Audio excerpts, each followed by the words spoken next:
You ever come across that Jules Verne line about seeing enormous dark masses 100 feet under the ocean? Can't say that I have. It's like he predicted this whole deep sea mining thing way back in 20,000 leagues under the sea. And you know what? Turns out we aren't that far off from his vision anymore. Yeah, it's incredible how fast things are moving. Like just 10 years ago, this was all sci-fi. Totally. And now, we're on the verge of deep-sea mining becoming a reality. You got companies like Deem, GSR, even Lockheed Martin jumping in. It's like a modern day treasure hunt. Yeah. Speaking of treasure, you sent over that interesting document, Nodulos polimétalicos. Right, by Enrique Aurelli. Yeah, that one. From August 2022, he talks about these piedras grandes como puños, basically, stones as big as fists, just scattered on the ocean floor. Those are the nodules everyone's after, right? So what exactly are they? Okay, imagine this. A lump of rock, fist-sized, packed with valuable minerals. Manganese, iron, copper, nickel, cobalt. Even some rare earth elements sprinkled in. And those are important, folks. Oh, all sorts of high-tech stuff. But basically, these nodules are like little treasure chests of ingredients. Everything from our smartphones to electric car batteries, even renewable energy systems. Okay, see, this is where it gets really interesting to me. We're talking about powering the future, right? Absolutely, yeah. And Aureli's document, it really zeroes in on cobalt, manganese, and nickel as being super important for stuff like electric vehicles. Right. But where are these nodules actually located? Picture a huge plain at the bottom of the Pacific Ocean. Stretches between Hawaii and Mexico. Okay. This area, it's actually bigger than India. Wow, seriously? Yeah. We call it the Clarion-Clipperton Zone, or CCZ for short. And it's just teeming with these polymetallic nodules. To give you an idea of the scale, some estimates say there could be trillions of dollars worth of minerals down there. Trillions. Trillions with a T. Okay, now I get why everyone and their mother is suddenly interested in deep sea mining. But if it's that big, bigger than India, as you said, doesn't that also mean the environmental impact could be massive? Oh, absolutely. That's a major concern. We're talking about potentially messing with a huge ecosystem that, honestly, we still don't fully understand. It's like venturing into an uncharted jungle and just, I don't know, firing up a bulldozer without even knowing what's there. Right. And remember how Aureli vividly describes those noob submarinas de sedimentos? Oh, yeah. The underwater clouds of sediment. That image was intense. Yeah, and that's not an exaggeration. Definitely doesn't sound very eco-friendly. No, not at all. Imagine these massive mining machines just churning up the seabed. You get these huge plumes of sediment, and it's not good. What happens? Well, this sediment can suffocate marine life, block out the sunlight that deep-sea ecosystems need, and even mess with the ocean currents. And we don't even know how long it would take for those ecosystems to recover. Exactly, if they ever fully recover. We could be talking about centuries, even millennia, of evolution just wiped out in a few years. And this is all happening in a part of the planet we barely understand. That's the thing. We're just starting to uncover how diverse and complex life in the deep sea really is. There are species down there that don't exist anywhere else. Creatures that have adapted to incredible pressure, cold, and darkness over millions of years. It's kind of terrifying when you think about it. Like, are we just rushing into this blindly? What about regulations? Who's making sure this doesn't turn into a free-for-all? Well, that's where the International Seabed Authority, or LIESA, comes in. They're the ones responsible for managing resources in these areas that are beyond any one country's jurisdiction, like the CCZ. So they're kind of like the referees of this whole deep-sea mining thing, making sure everyone plays by the rules. That's the idea, yes. They grant exploration licenses and are actually working on a mining code to regulate any future operations. Okay, but let me guess. It's not that straightforward. Is this where those conflicts of interest come into play that Aureli talks about? You got it. The ISA has this double mandate, which is tricky. On one hand, they're supposed to promote deep-sea resource development. On the other hand, they need to ensure environmental protection. Trying to balance those two things has got to be tough, especially when you've got trillions of dollars potentially at stake. And let's be real, that kind of money can sway even the most well-intentioned organizations, right? And that's exactly the concern that some experts have raised. They're worried that the ISA might be a little too cozy with the mining industry, that their decisions could be influenced by a potential for profit. What makes them say that?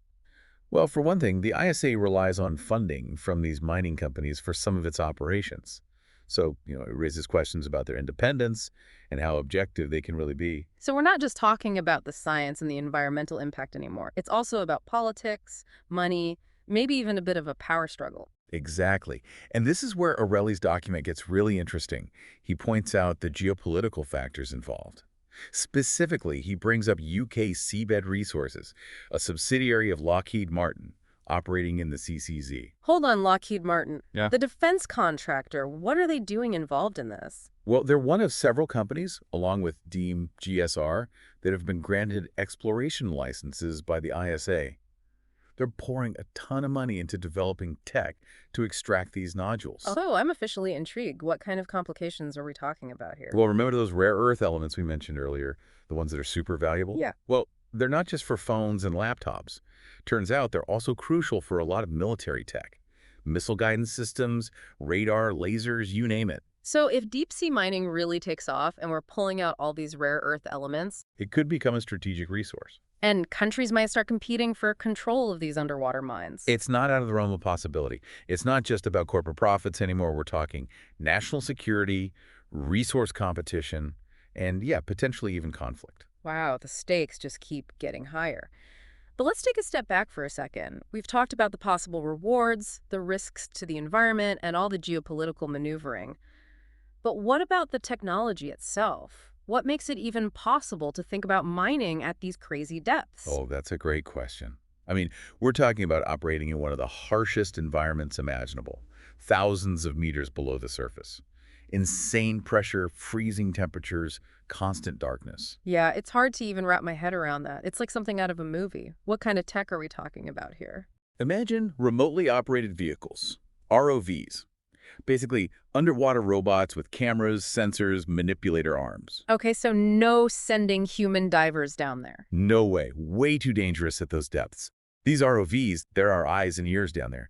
They make deep-sea mining even remotely possible. So you've got these high-tech robots doing the work, but how do they actually get those nodules off the seafloor? Well, companies like Deem GSR, they're developing these massive tractor-like machines.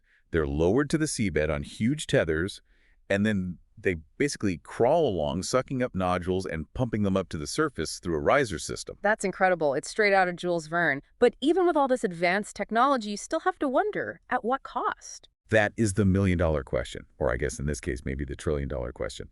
The technology is impressive, but can it be done in a way that doesn't completely wreck the environment?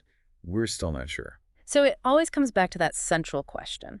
Is the potential payoff of deep-sea mining worth the potential consequences? And it's a question each of us needs to grapple with as we learn more about this industry and what it could mean for our planet.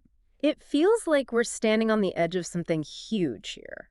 So much potential, but so much uncertainty, too. It's a great way to put it. And this is where things get really interesting, from a decision-making standpoint. Right. It's not just about if we can mine the deep sea. It's about if we should. Exactly. It's like we've got this shiny new toy, this incredible technology, and it could unlock all these resources. But at what cost, right? And who gets to decide that? And that brings us right back to the core of the issue. Aureli's document, it's not just presenting facts, it's making us think about the trade-offs. Are we okay with potentially harming these deep-sea ecosystems, all in the name of progress? Is deep-sea mining the only answer to get these minerals we need? Those are tough questions, and I don't think there are easy answers either. It seems like we're always stuck with these impossible choices, like the planet or profits, progress or preservation. I agree. It's almost never that black and white. And that's where innovation needs to come in. What if we found ways to rely less on these minerals? What about putting more energy into recycling what we already have? Yeah. Or exploring other materials altogether? It's like that saying, if all you have is a hammer, everything looks like a nail.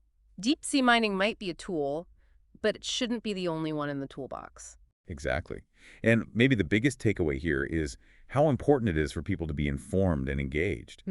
We can't just let governments and corporations make these decisions for us. So what can the average person do? It feels so big, so out of our control. It is a big issue, but every voice matters. Read up on it, learn as much as you can, listen to podcasts like this one, talk to your friends and family about it. And don't be afraid to ask those tough questions, especially of the people we elect. Make them responsible for making decisions that are good for the environment and for how we manage our resources. Exactly. Because ultimately it's about what kind of future we want. One where technology and protecting the environment go hand in hand, where we get that everything is connected. It's about understanding that we're not just passing through this planet, we're part of it. Part of this delicate, complex web of life. And everything we do matters. Choices we make today about deep-sea mining, about anything, they'll have consequences for generations to come. So as we wrap up this deep dive, I hope our listeners are left with a sense of awe about this incredible planet, but also a sense of responsibility. We have a lot to learn, a lot to think about as we navigate the challenges and the opportunities of the 21st century. Well said. And who knows, maybe Jules Verne, with that amazing imagination of his, already saw this coming. This future where the ocean depths hold more than just mysteries, but maybe, hopefully, the keys to a better world. Now that's a deep dive worth taking.